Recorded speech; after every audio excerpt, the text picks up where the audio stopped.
mind after a busy day, a tiring day for most of us, but we celebrate, we give thanks, and we allow our heart to embrace the Supreme. And for those of you who will join us or watch this recording, my prayer is that you too will find in your heart, in your stillness and silence, an abiding love, a peaceful love, a healing love, a challenging love, an empowering love, to take back your power as a co-creator of God, as a beloved of God. Let us relax now. Let us be still.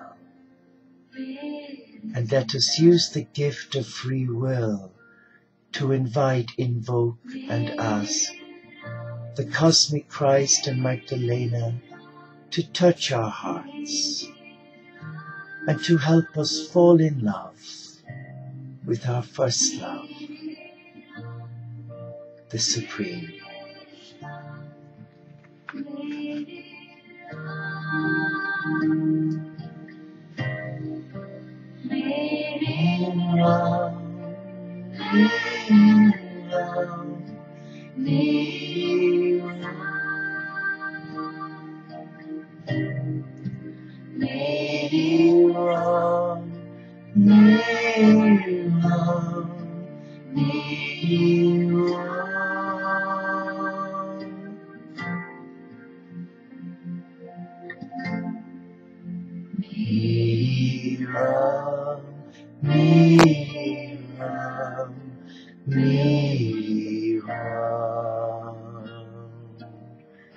Feel the presence of God. Can you feel the Spirit of love touch you now as you hear the beautiful words, me around, me around, me around, me around. Be still in the presence of God. Be still in the presence of all that is, and allow its love to touch you. Run, me run, me run, me run, me run, me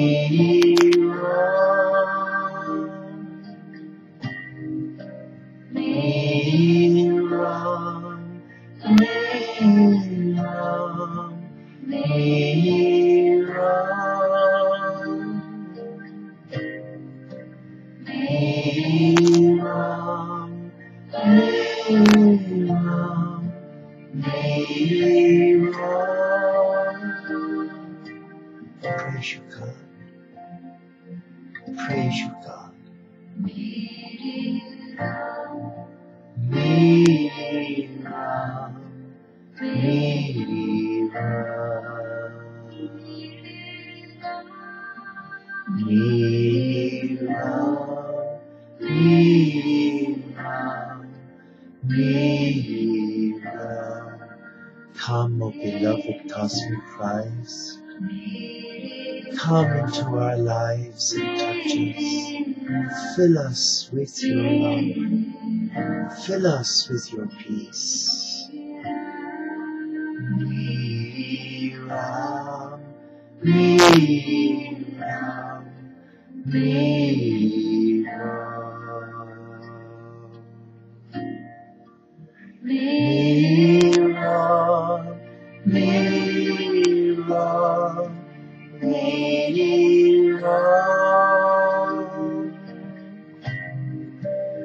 Me run, me run, me run, me run, me run, me run, me you love, may you love, may you love, may you love.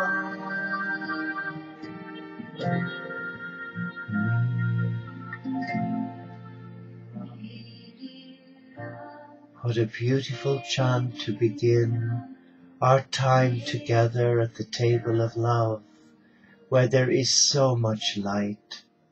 If only we could open our hearts and feel the love of the Supreme, for there is love here. The cosmic Christ is the whole purpose of our being here, to sense the peace and the love of God. Let us relax now, and we play the priory bell, calling the Spirit of God.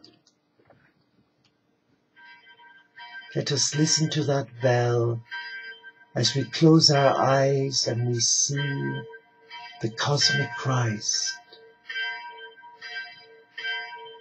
in indigo colors, touching us and the universe and all God's children who are wounded, who are hurting, who are homeless, rejected, despised, unloved. Let us be still and listen to the voice of God in the tone of a bell, calling us to stillness, calling us to love. For God is love. 2012 is about love. It's about coming back to divine love. Just relax, be still, and enjoy. And I come to you tonight, this new day, the 5th of December. I come to you as one in service to love. I come in service to you. I come in service to the cosmic Christ in you. I come as an equal before God to you. And I do not profess or proclaim to have all the answers, for that would render me a charlatan, a hypocrite, which I pray I'm not, for I only speak from my heart, and there is only one person who controls my heart after many years of self-service, of feeding ego, and pampering other people's needs, whims, and fancies. There is only one love, there is only one truth in my heart, and that is to honor the divine, to honor the supreme, and disregard everything else as being unimportant.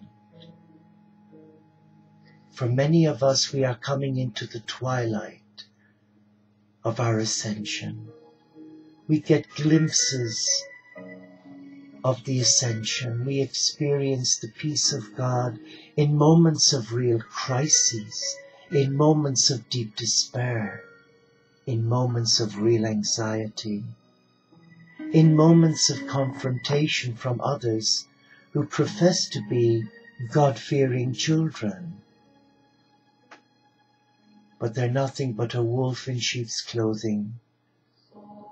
So let us come to this table where the cosmic Christ is waiting for you and me, where he poses a question to us, and the question is about refusing the task. And as the great mystics knew from their own struggles in the desert, as you may too, as I know I have, in following the Christ as a beloved in service, it's not all hunky-dory. It's not all Hollywood, glitter and glitz. It can be a real struggle of wills, with thine own will and the will of God. And it's so easy in a modern world that has lost sense of the divine and their birthright as a child of love. It is so easy to become prey, victim to the whims and fancies of a world that look to people like you and me for support, but instead they get mixed messages. We must not be fooled, for we are in exciting times, and this is our ascension. And we will have the choice, this is my belief, that we will be given the choice by the Christ, whether we choose to remain here and continue his work, or whether we choose to ascend. I have no doubt about that.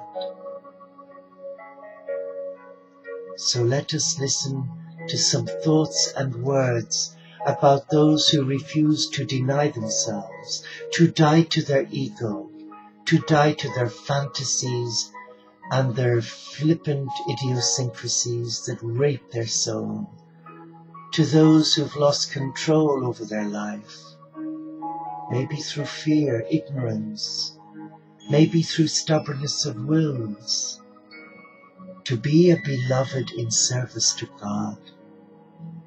We must be happy, joyful, and celebrate, and put aside our differences, our woundedness, and our victimhood, and try and see the Christ in all things, in all people, but not compromise our integrity, our simplicity, our humility, for the sake of a split second of fame. We must remain solid, steadfast, upright, and be found waiting and worthy, like the festal virgins who fell asleep and they forgot to fill their lamps. So when the master came knocking on their door to show them the way, they couldn't find the way because they fell asleep, maybe through idleness, maybe through tiredness or laziness, nobody knows. But we have to be waiting, we have to be alert, we have to be discerning and disciplined.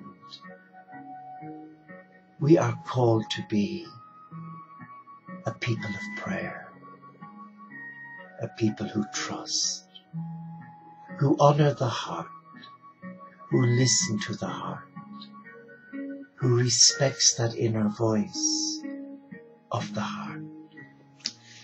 Allow me share with you the theme. If you would be wise, become wise, we must learn that we have here no abiding city. You have read that many times in the sacred texts. To have life in focus, we must have death in our field of vision. Within this vision, we see life as preparation for death, and death as preparation for eternal life, for life. If we are to meet our own death with hope, it must be a hope built not on theory or on belief alone, but on experience. We must know from experience that death is an event in life. It is something to celebrate, not be afraid of. We must know from experience that death is a big event, worth celebrating, an essential part of any life which is lived as perpetually expanding and self-transcending mystery. Powerful words. Powerful words. Our dying to self is an event worth celebrating, for it releases the cosmic Christ energies into our soul, the gateway to God, the gateway to mystery. Only the experience of the continuous death of the ego can lead us into this hope, into an ever-depending contact with the power of life itself. Only our death to self-consciousness and self-centeredness can really persuade us of death as the connecting link in the chain of perpetual expansion and as the way to fullness of life. But if we refuse the task of surrendering to ego and embracing death as a major life event, we lose the way. We become embroiled in drama, rooted in fear. And I've seen that so many times within my own family in Ireland. And I see it so much in the Catholic tradition where so many people, especially the elderly, they're petrified of dying. They're petrified of going to hell. I seen it with my poor mom when she died last year. She hung on for dear life, and my sister Rosemary that sat by her bed, literally non-stop, day in and day out for several days, where my poor mom was so frightened. Yes, she had emphysema. Yes, she was very ill, but her eyes were wide open when she died, and they were eyes of fear.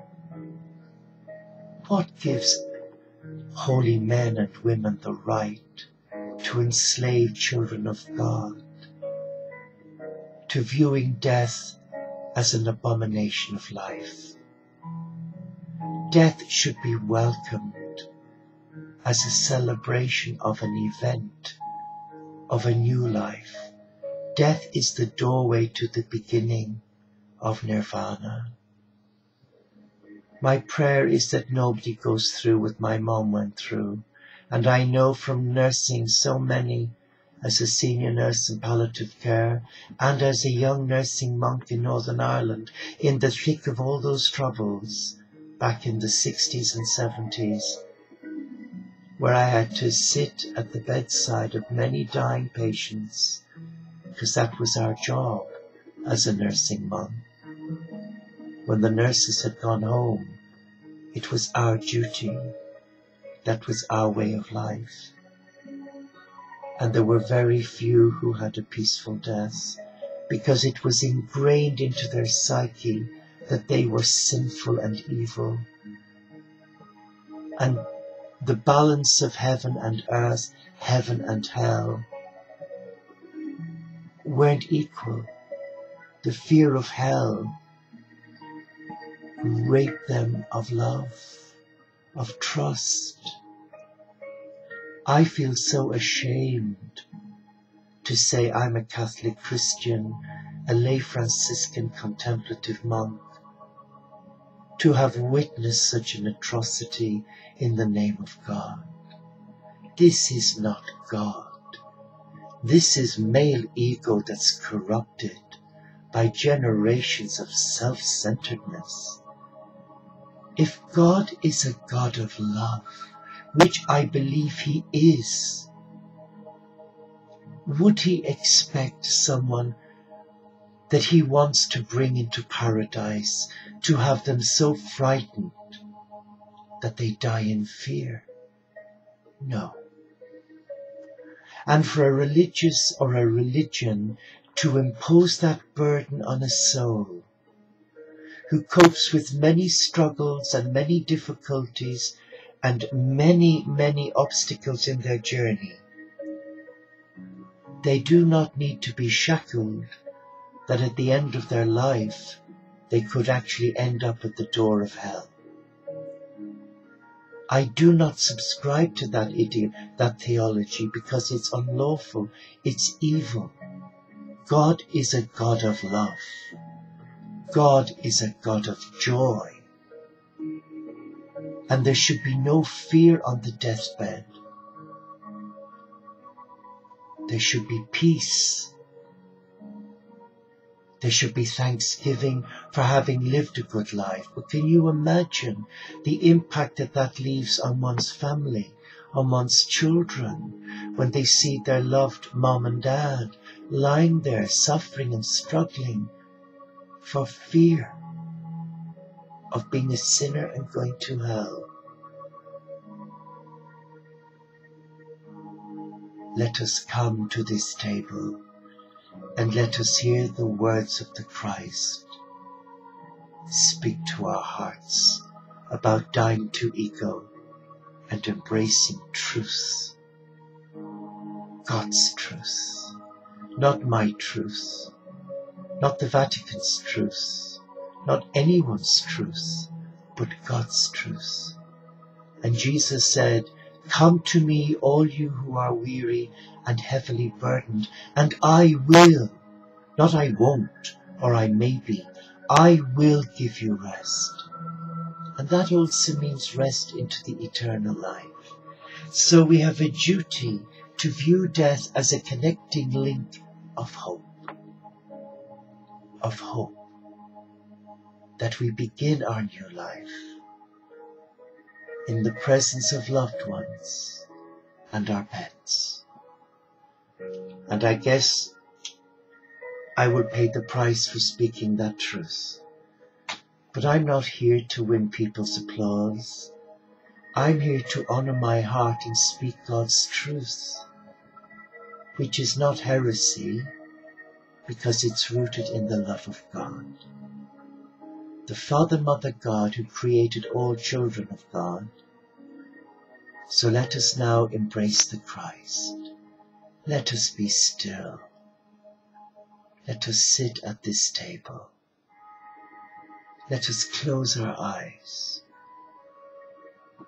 and be comfortable. And as we sit with our hands on our lap, with them facing heavenward, we ask the cosmic Christ to release love, to release light and blessing, and to give us God's understanding and the meaning and the purpose of dying to self, so that we may see life, eternal life. Let us close our eyes. Let us sense the peace of God around us. Let us sense the beauty of those we love in spirit and who are with us. Support us now. Let us sense the integrity of the question, Christ, speak to my heart. Speak to my heart about death. Should I fear anything in death? Let us listen to the voice of the Beloved.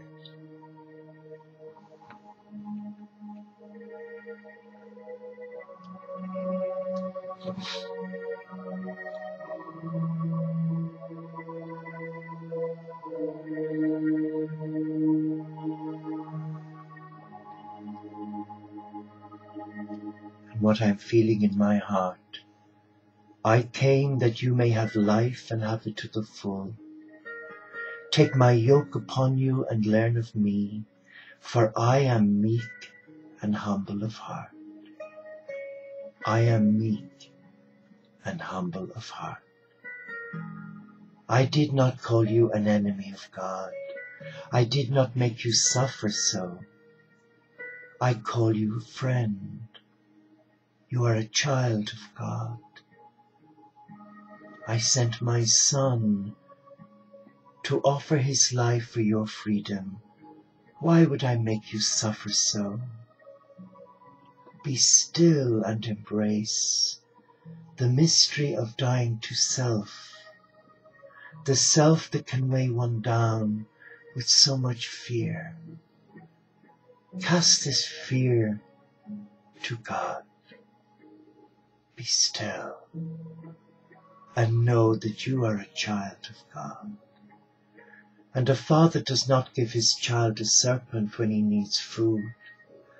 A father does not give his child poison when it needs nourishment and nutrition. A father who is supposedly a loving father would reach out and allay all those fears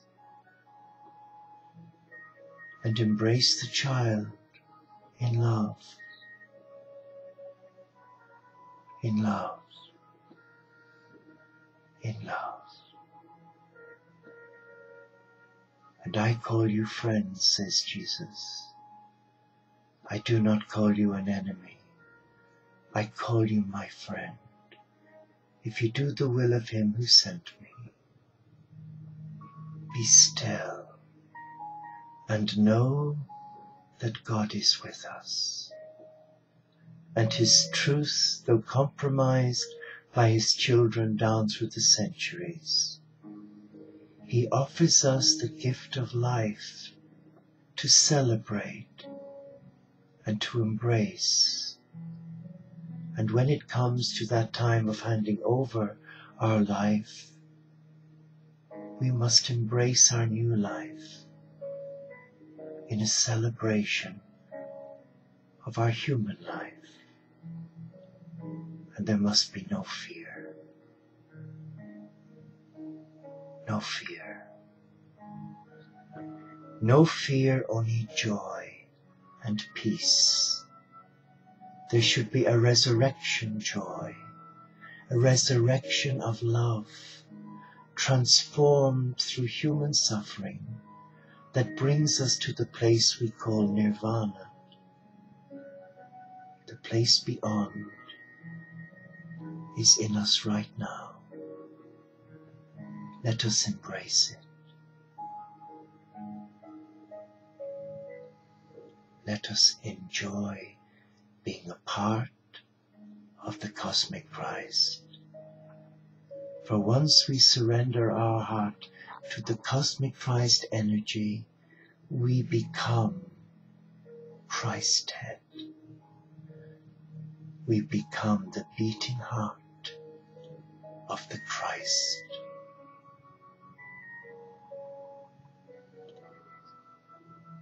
Be still and embrace all that we are, that you are, as a beloved of God, as a child of love, as a co-creator of the divine, where there is no question of fear and punishment and hellfire. That is for those who deliberately refuse to allow the cosmic Christ into their heart, for divine love to reclaim the I Am presence within. Embrace all that you are, for you are worthy. You are a child of God.